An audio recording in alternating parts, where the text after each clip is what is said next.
Om Ajnanatimirandhasya Jnananjanishalaakaya Chakshurunmilitam Yena Tasmai Shri Gurave Namaha Nama Om Vishnupadaya Krishna Presthaya Bhutale Srimate Bhaktivedanta Swamin Niti Namine Namaste Saraswate Deve Gauravani Pracharine Nirvishesha Shunyavadi Paschatya Deshatarine Jaya Shri Krishna Chaitanya Prabhu Nityananda Shri Advaita Gadadhara Srivasadi Gaura Bhakta Vrinda Hare Krishna Krishna Krishna Hare Hare Hare Rama Rama Rama Hare Hare Om Namo Bhagavate Vasudevaya Narayanam Namaskritya Naram Chaiva Narottamam Devim Saraswatim Vyasam Tato Jayam Mudirayet.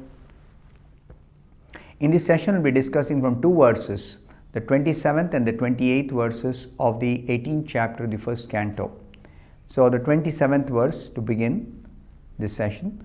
Viprakirna jatachannam rauravena jinena cha vishushyat talur udakam tatha bhutam ayachata. The meaning of this verse is, the sage in meditation was covered by the skin of a stag, and long compressed hair was scattered all over him. The king, whose palate was dry from thirst, asked him for water. So you just try to picturize what's happening. Parikshit Maharaj has gone hunting, and he became very tired, thirsty and hungry, and he started searching for water, and he came across this Muni's ashram, Shamika Rishi's ashram. He entered inside and saw the sage is sitting in meditation. And the way King Parikshit saw the Muni is being described here further, that the sage, that is Shamika Rishi, who was sitting in meditation, was covered by skin of a stag. These rishis, they don't wear regular clothes because they are in the forest.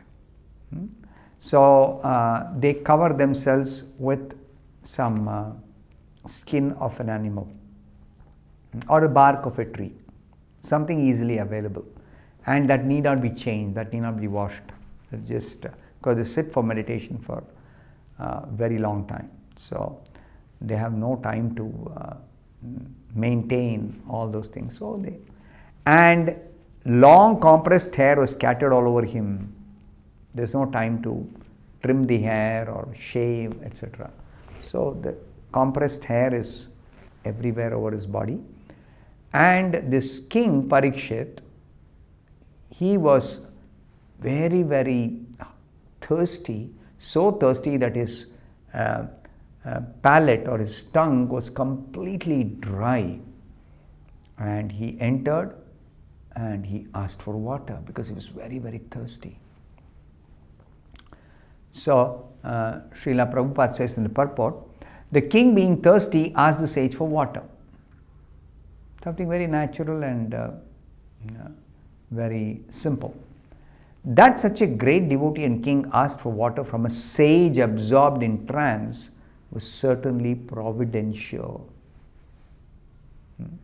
Something unexpected, something not expected from a devotee. Parikshit is a devotee, and he is aware that he is entering a ashram of a rishi, and the rishi is sitting in meditation.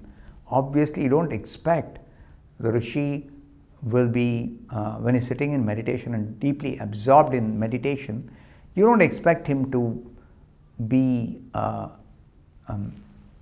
conscious that some guest has come or somebody has come asking for water. You don't expect that.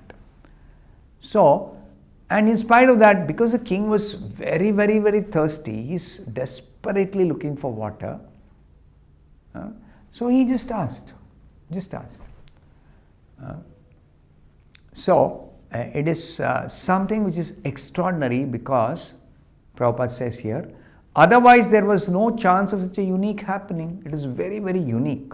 This is an incident arranged by the Supreme Lord for Bhagavatam to be spoken by Shukadev Goswami on inquiry of Parikshit Maharaj. All these descriptions are events leading to that extraordinary meeting of Parikshit and Shukadev Goswami, leading to the Srimad Bhagavatam being spoken. So Maharaj Parikshit was just placed in an awkward position so that gradually Srimad Bhagavatam could be revealed. This is what Prabhupada says. And 28th verse, further description. Alabdha trina bhumi adihi asamprapta arghya sunritaha avagyatam ivatmanam manyamanas chukopaha. The meaning of this 28th verse. The king not received by any formal welcome by means of being offered a seat, a place, water and sweet addresses, considered himself neglected, and so thinking he became angry. This is describing King Parikshit. What was his reaction? He thought, I have come to this Muni's ashram and the Muni is not responding. He is indifferent to my having come here. He is not offering a seat, a place to sit down, no welcome, and no water, and no sweet talk. So he considered that I have been neglected. Very basic etiquette is not being followed. I have been neglected. And he became angry. So Prabhupada explains in the purport the background for this verse being this description by Sutta Goswami. The law of reception in the courts of the Vedic principles state that even if an enemy is received at home, he must be received with all respects. This is Vedic culture.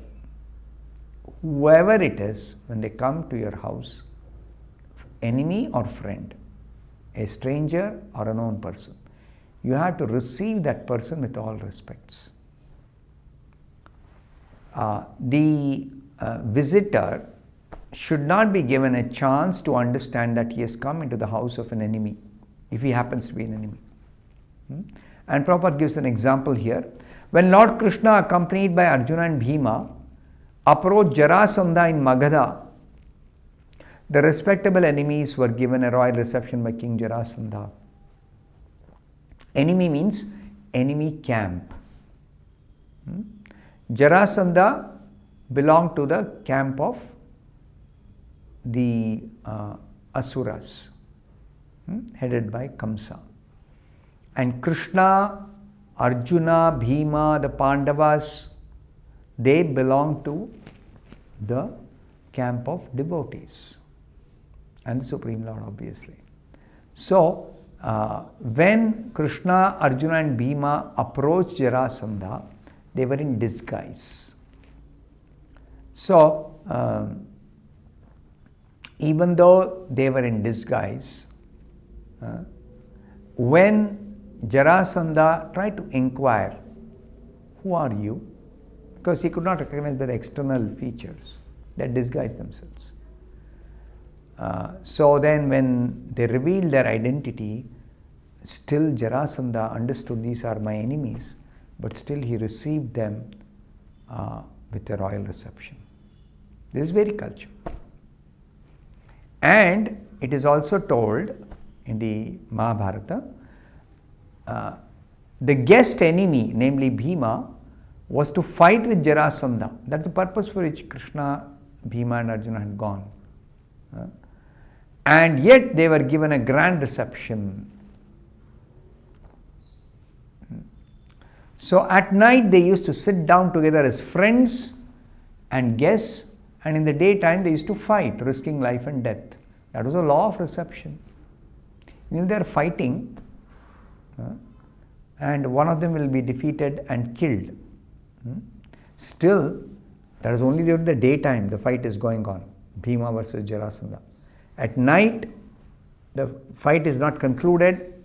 At the end of day 1, day 2, day 3, they fought for so many days.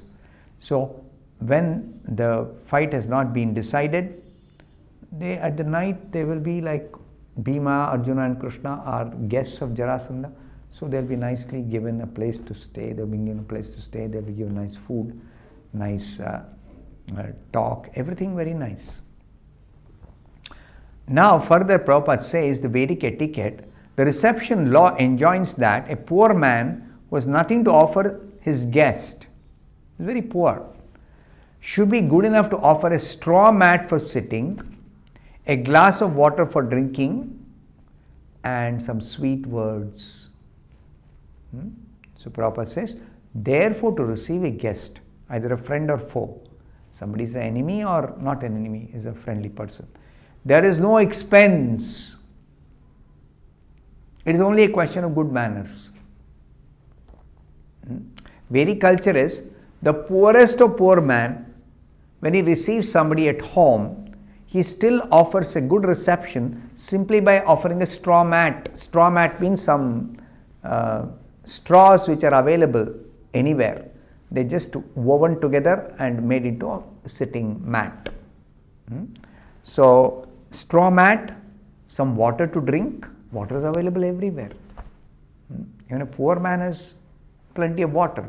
Earlier they used to live always by a water source, either a river or a nice pond or lake or a nice well, and plenty of water. Always there is water. So water even a poorest of poor man can offer. A straw mat he can offer to the guest. He can offer sweet words. Welcome to my humble abode. Please come, sit down, accept some water. What can I do for you? So sweet words can be offered without any expense. So it is question of good manners. Now Prabhupada explains, when Maharaj Parikshit entered the door of Shamika Rishi, he did not expect a royal reception by the Rishi because he knew that saints and Rishis are not material rich persons. They are living in an ashram, some hut. And where can they offer royal reception? Even the king, because king deserves a royal reception. But how can they offer a royal reception? So Parikshit did not expect a royal reception. But he never expected that a seat of straw, a glass of water, and some sweet words would be denied to him. He was not an ordinary guest, nor was he an enemy of the Rishi, and therefore the cold reception by the Rishi astonished the king greatly. Why am I being denied even some basic reception? I just want some water, that's all. And even that water is being denied by this Rishi. That's what thinking of Parikshit Maharaj is. So, going by the etiquette that is expected, the king was right to get angry with the Rishi when he needed a glass of water very badly. So Prabhupada says in the purport. To become angry in such a grave situation was not unnatural for the king.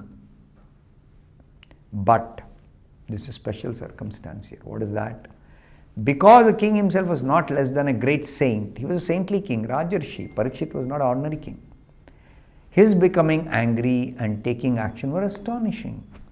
The Muni is sitting in trance, he is engaged in spiritual activity, he is cut off from external sense perception, he is absorbed within completely, and you expect that such a meditating sage, he is going to offer you some reception, he is going to give you some water, he is conscious that you have come to his ashram? No. So why is King Parikshit becoming angry? That is a question that should be raised. So Prabhupada says, it must be accepted that this situation was ordained by the supreme will of Lord Krishna. The king was a great devotee of the Lord, and the saint, that is Shamika Rishi, was also as good as the king in saintly conduct. But by the will of the Lord, the circumstances were so created that they became ways to the king's becoming unattached to family connection and governmental activities, and thus becoming a surrendered soul unto the lotus feet of Lord Krishna. The events led to that, and that will be described in the next few verses. The merciful Lord sometimes creates such awkward position for his pure devotees in order to drag the pure devotee towards himself from the mire of material existence. Mire means that entangling situations in this material world. The Lord wants to pull out every one of us. But the pure devotees is particularly conscious. Come out quickly out of this material existence and come back to me. Outwardly, the situations appear to be frustrating to the devotees. But the devotees of the Lord are always under the protection of the Lord, and in any condition, frustration or success, the Lord is a supreme guide for the devotees. Devotees understand if there is some frustrating situation, they know it is the arrangement of the Lord. The Lord has got a higher plan. Otherwise, the devotees are never put in frustrating situation, any inconvenience. They execute their devotional service peacefully. But sometimes, in spite of their endeavor to execute devotional service, they are put in a situation where there is difficulty even for doing devotional service. And that is, the Lord has got a higher plan. The pure devotees therefore accept all conditions of frustration as blessings from the Lord. And that's what happened in the case of Parikshit Maharaj. I'll stop here. Thank you very much. Hare Krishna.